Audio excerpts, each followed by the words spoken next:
अगली खबर की तरफ। अवैध तरीके से उत्खनन करने वाले माफियाओं के हौसले किस कदर बुलंद है, ये नजारा कुछ दिनों पहले मुरैना में दिखाई दिया था, जहां माफियाओं ने पुलिस पर ही हमला कर दिया था। अब इनके हौसले की एक और दास्ता आपको बताते हैं। इस बार इन्होंने किसी पर न तो हमला किया है और न ही किसी को धमकाया है, बल्कि उस जगह की रेत खोद दी है जहां से नर्मदा पेयजल की सप्लाई इंदौर हो रही है। इस योजना का शुभारंभ 20 जनवरी को मुख्यमंत्री करने जा रहे हैं। महेश्वर विद्युत परियोजना के अधिकारियों और जिला प्रशासन की मिलीभगत से बांध क्षेत्र में अवैध उत्खनन जोरों पर है, जिससे खरगोन के जलूद गांव में इंटकवेल सहित इंदौर को पेयजल उपलब्ध कराने वाली पाइपलाइन को भी नुकसान हो रहा है। बार बार शिकायत करने पर भी जिला प्रशासन ने इस ओर कोई ध्यान नहीं दिया, जिसके चलते पाइपलाइन क्षतिग्रस्त हो गई है।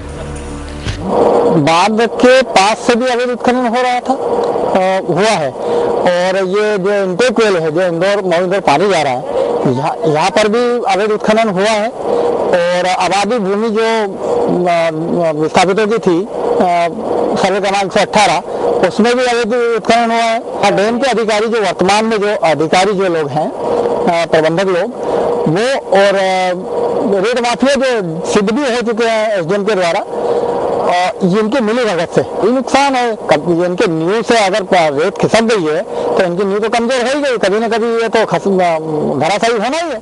अवैध उत्खनन को लेकर महेश्वर जल विद्युत परियोजना के महाप्रबंधक का कहना है कि अवैध उत्खनन पर कार्रवाई करना जिला प्रशासन का काम है और उनकी ओर से जिला प्रशासन को कई बार अवगत कराया गया है। इस विषय में परियोजना के द्वारा समय समय पे प्रशासन को अवगत कराया जा चुका है। उत्खनन को रोकना और उसके ऊपर किसी प्रकार की कार्रवाई करना ये जिम्मेदारी स्थानीय प्रशासक की है और प्रशासन की है। इसमें हमारा कोई भी रोल नहीं है। हम सिर्फ उनको समय समय पर ये सूचित करते रहे हैं किस तरह का अवैध खनन हो रहा है और इसके संबंध में उचित कार्रवाई की जाए। वहीं इस मामले पर कलेक्टर ने कहा है कि इंदौर वासियों को पेयजल उपलब्ध कराने में किसी तरह की कोई समस्या नहीं आएगी। इंदौर पीएचई के अधिकारियों से चर्चा की जा रही है। साथ ही उन्होंने अवैध उत्खनन के मामले में कार्रवाई करने की बात भी कही। इंदौर नगर निगम के अधिकारियों द्वारा बताया गया कि जहां पर इनकी इंटेक वेल है जलूद ग्राम में, वहां के आसपास कुछ लोगों ने अवैध उत्खनन किया है। तो तत्काल हमारे द्वारा वहां पर जांच के लिए टीम भेजी गई है और जांच अभी एसडीएम और माइनिंग अधिकारी जांच कर रहे हैं। तो जांच के बाद स्थिति इसमें स्पष्ट हो जाएगी। और साथ ही हमने ये भी निर्देशित किया है कि जहाँ पर मतलब जो इंटेक वेल है उसके आसपास सुरक्षित करने के भी प्रयास किए जा रहे हैं। अब इंतजार है क्या वाकई प्रशासन की सख्ती अवैध उत्खनन पर रोक लगा पाएगी। फरीद शेख, बंसल न्यूज, खरगोन। तो काफी गंभीर मामला और इस पूरे मामले पर बातचीत करते हैं हमारे खरगोन संवाददाता फरीद शेख से। फरीद, क्या प्रशासन ने जो जांच करने की बात की है, जांच पूरी हो गई और कितना नुकसान हुआ है? पाइपलाइन को कितना नुकसान हुआ है? इंदौर में नर्मदा पाइपलाइन का ये चौथा चरण है पेयजल योजना का, कितना बड़ा नुकसान है? जी विजय जी, मैं बताना चाहूँगा जलूद से जिस पाइपलाइन के द्वारा इंदौर पानी पहुँचना है, उसके लेकर पान में पानी न भरा जाने का कारण यहाँ पर कुछ महीने पहले ही करोड़ों रुपए की लागत से एक पाइपलाइन डाली गई, जिसके द्वारा इंदौर पानी भेजा जाना है। जिसका उद्घाटन अभी हाल ही में मुख्यमंत्री द्वारा किया जाना था।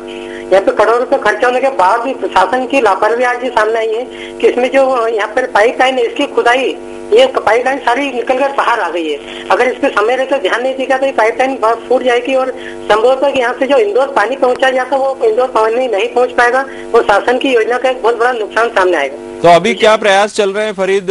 क्या प्रशासन कुछ गंभीर हुआ है पूरे मसले पर?